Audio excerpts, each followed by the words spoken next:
Eu queria hoje... bom, assunto não falta, né? Aliás, do cardápio de notícias, é impressionante.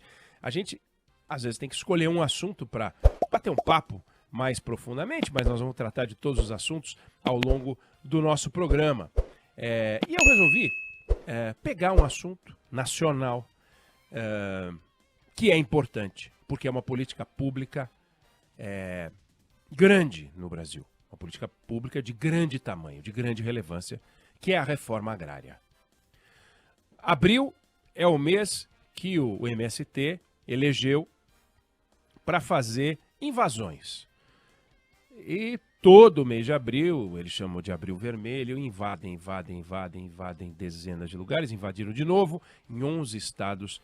Eles estão invadindo. Invadem a área da Embrapa, que é a área de pesquisa, querem chamar atenção para a reforma agrária. E aí é importante que a gente discuta a reforma agrária sem paixão. Sem a paixão esquerdista, sem a paixão direitista, sem aquela vontade de botar um quadro do Che Guevara na parede, sem a vontade de rasgar o quadro do Che Guevara. Olhar para aquilo como uma política pública. Não se trata de um direito, não se trata de uma obrigação, trata-se de uma política pública. E a gente tem que estudá-la e analisá-la como uma política pública. Políticas públicas, é para isso que serve o Estado. Então, por exemplo, quando o governo constrói uma casa própria para uma família de baixa renda, ele não vai avaliar como a família vai usar a casa. Claro, tem regras de uso da casa, mas são as mesmas regras que valem para você, para mim. Se você tem uma casa financiada pelo Minha Casa Minha Vida ou não, é a mesma regra. São as regras do condomínio, são as regras do lugar onde você vive. Mas não faz sentido o governo ficar avaliando o uso da casa.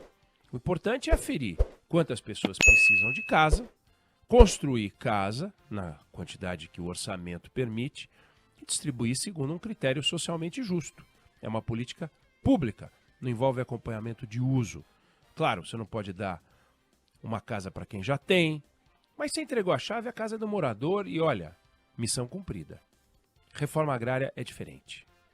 Não dá para olhar para essa política pública como se ela fosse a versão rural da casa. Não é. A terra não é uma propriedade como uma casa. A terra é um lugar, é um espaço para ser usado como produção. Então, ela tem que ser olhada de um jeito diferente. O governo precisa apoiar a produção, precisa dar assistência, precisa dar financiamento. Daí porque também precisa acompanhar a produção para avaliar se a terra distribuída produz alguma coisa para justificar a própria existência do programa. A reforma agrária tem por objetivo dar uma propriedade rural para uma família que vai produzir. Então, está na Constituição que a terra improdutiva pode ser desapropriada, mas a terra improdutiva não pode ser desapropriada, não deveria ser desapropriada para entregar para um programa de terras que continuem produtivas, só troca a propriedade, o título de um improdutivo para outro improdutivo. Isso não pode. Infelizmente, o programa de reforma agrária no Brasil é um grande problema. É um grande problema. Primeiro, ele custa muito caro para a sociedade. Até aí, pode dizer, não, mas é um programa caro, porque alguns programas sociais são caros, mas eles rendem muito para os beneficiários. E os beneficiários acabam beneficiando o resto do Brasil. Também não é verdade. E há dados sobre isso de uma clareza assustadora. Só não vê quem não quer. Mas antes da gente entrar nesses números, vamos só dar uma dimensão do que a gente está falando, né? Quando você vai construir apartamento, quando você vai construir casa para 1 milhão de famílias, um apartamento tem 50 metros, aliás, ele tem menos do que 50 metros, mas vamos imaginar, você constrói 1 milhão de casas, você precisa de 5 mil hectares. Mas 5 mil hectares, você está fazendo uma conta simples, como se tudo fosse apartamento, não tem recuo, não tem espaço entre os prédios, pode ser casa, multiplica por 10. Então, você para 1 milhão de pessoas, você precisaria de 50 mil hectares, com folga. Com folga. Por que eu falei 1 milhão de pessoas? Precisa de muito mais casa do que 1 milhão de pessoas. Você tem 8 milhões de pessoas, 8 milhões de famílias precisando de casa.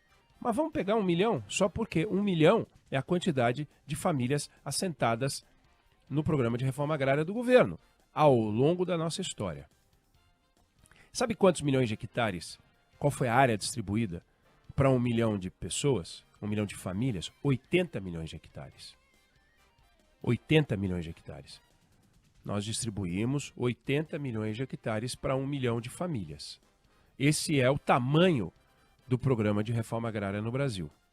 Lembrando que o Brasil, todo o agronegócio brasileiro, explora 70 milhões de hectares. Então o Brasil, quarto maior produtor de grãos do mundo, o Brasil, segundo maior exportador, 70 milhões de hectares. E o programa de reforma agrária tem 80 milhões de hectares. Então ele ocupa um espaço gigante.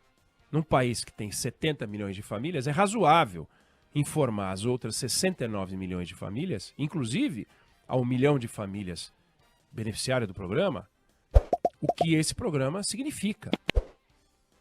No ano passado tivemos uma CPI do MST. Aliás, foi uma brigalhada sem tamanho, tanto que essa CPI não terminou com o relatório final, um monte de questões em aberto. Por exemplo, quanto as ONGs ligadas ao MST recebem do governo, uma coisa que não se resolveu, não se descobriu, tem número para cá, número para lá, não tem um estudo confiável. Agora, tudo que envolve reforma agrária é assim. Mas a CPI chamou para depor um dos maiores especialistas brasileiros em reforma agrária, o professor Chico Graziano, que presidiu o INCRA. Chico Graziano, ele apresentou para a CPI uma conta, que é uma conta, com base em dados oficiais, com base em levantamentos. Quanto custa assentar uma família num programa de reforma agrária? Preço médio no Brasil, R$ 217 mil em valores da data da CPI, meados do ano passado. R$ 217 mil, um pouquinho mais agora, mas deixa, não vai fazer diferença. É um pouco mais caro no sul, a terra é mais cara, é um pouco mais barato na região norte. Ele colocou a porcentagem de famílias assentadas na região norte, que é mais de 60%, e colocou tudo na proporção, e a média deu R$ 217 mil por família. Bom, quanto é a renda anual de cada família assentada? Média, R$ 3.500 por ano. Por ano. Então o governo coloca R$ 217 mil por família e as famílias retiram R$ 3.500 por ano. R$ 300 por mês, pouco menos. É difícil pensar num investimento que renda tão pouco. Então digamos que o governo reservasse R$ 200 mil por família, não que entregasse o dinheiro, mas entregasse o resultado disso, num investimento conservador, descontado a inflação, renderia R$ 13 mil por ano. E não R$ 3.500 por ano. 4 vezes mais. O que isso quer dizer? Que as famílias assentadas não conseguem produzir o suficiente. Porque se elas produzem, se elas rendem, se elas conseguem R$ 3.500 por ano, elas não vivem com R$ 300 por mês. Então elas precisam de um complemento de renda. São outros programas sociais do governo, como o Bolsa Família, por exemplo. Ou seja, e o professor Graziano levantou as questões, o programa de reforma agrária no Brasil seria eficiente se ele gerasse resposta sim para 3 perguntas. Favoreceu a produção no campo? Teria que ser sim. A resposta é não. Porque a produção é pífia. Basta ver o número. Trouxe melhoria de qualidade de vida aos beneficiários? A resposta é não, porque ninguém vive com R$ 300, uma família não vive com R$ 300 por mês. Os números mostram que produz muito pouco. Promoveu a emancipação dos pobres no campo? Não, porque continuam dependentes de programas sociais do governo. 3 nãos. Então, é de se perguntar se do ponto de vista econômico o programa é eficiente ou não. Não, não é eficiente. Mas e do programa do ponto de vista social? programa do ponto de vista social, temos 1 milhão de pessoas num programa que rende muito pouco, todos dependentes do governo, com uma taxa de evasão da ordem de 30%. De cada 3 famílias, uma vai embora do assentamento. Então, o que sustenta o programa de reforma agrária? A discussão ideológica. Por trás dele, o MST fazendo barulho. E o governo, sem saber como lidar com isso, que ontem lançou mais um programa de nome bonito, chamado Terra da Gente. E, na fantasia de que ao lançar um programa de nome bonito, os números do programa se tornem bonitos, disse que vai incluir mais 300 mil pessoas até o final do mandato do presidente Lula. Isso, no dia seguinte, ao MST ter invadido áreas, entre as quais áreas de pesquisa da Embrapa, sob argumento de que aquela área era improdutiva. Improdutivos são os assentamentos. Tem exceção? Claro que tem exceção. Nós estamos falando de médias. Agora, vê se tem cabimento. Um tema como esse tratado com absoluto desprezo. Existe, por exemplo, um censo agropecuário. O censo agropecuário não mede em separado a produção dos assentamentos. Tem estudos pontuais, aí tem estudos de alguns pegam um assentamento que é produtivo para mostrar que é muito produtivo, aí o outro pega um outro assentamento muito improdutivo, e assim fica essa guerra. Eu amo o Che Guevara, eu odeio o Che Guevara. Mas o fato é que a área distribuída pela reforma agrária é maior do que toda a agricultura brasileira. E a gente não pode olhar para isso e achar que podemos continuar sem discutir. Outro especialista, Zander Navarro, sociólogo especialista na área, diz que não há mais espaço no Brasil para a reforma agrária. Disse isso num artigo que escreveu há alguns anos. Um setor, que é o agronegócio, que gera hoje 80 vezes mais riqueza do que há 5 décadas, nós estamos discutindo reforma agrária como se tivéssemos há 5 décadas.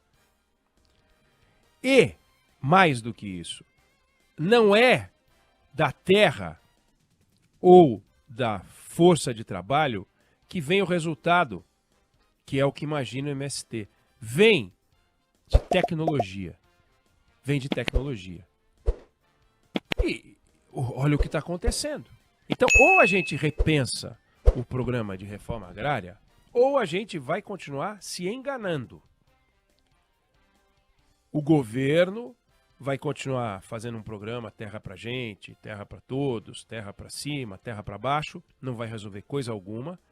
O MST continuando a fazer discursos sugerindo que as pessoas têm direito à terra, o agricultor. Cadê a agricultura no agro? Cadê a agricultura sendo produzida em quantidade mínima para garantir o sustento das famílias e alguma produção? Quer dizer, o país tem que parar e pensar e falar o seguinte: qual é a melhor forma de amparar as famílias que precisam com o programa social adequado? O de moradia está bem resolvido. O de moradia, conceitualmente, está resolvido. O déficit é enorme, o Brasil tem que correr atrás desse déficit enorme, mas é indiscutível que as pessoas têm o direito de ter uma moradia. E o governo, a obrigação de financiar de alguma forma uma moradia. Agora, no caso da reforma agrária, a discussão é muito mais complicada. Só que esse governo se atrapalha e se perde na discussão ideológica. E aí a gente fica com dados que mostram que a reforma agrária não funciona, mas ainda assim a gente vê um anúncio cheio de barulho, com logotipo e nome bonito. E isso não passa de uma enganação. E você tem que saber disso. Eu não sei se você concorda ou você discorda, mas essa é a opinião que eu tenho sobre o assunto.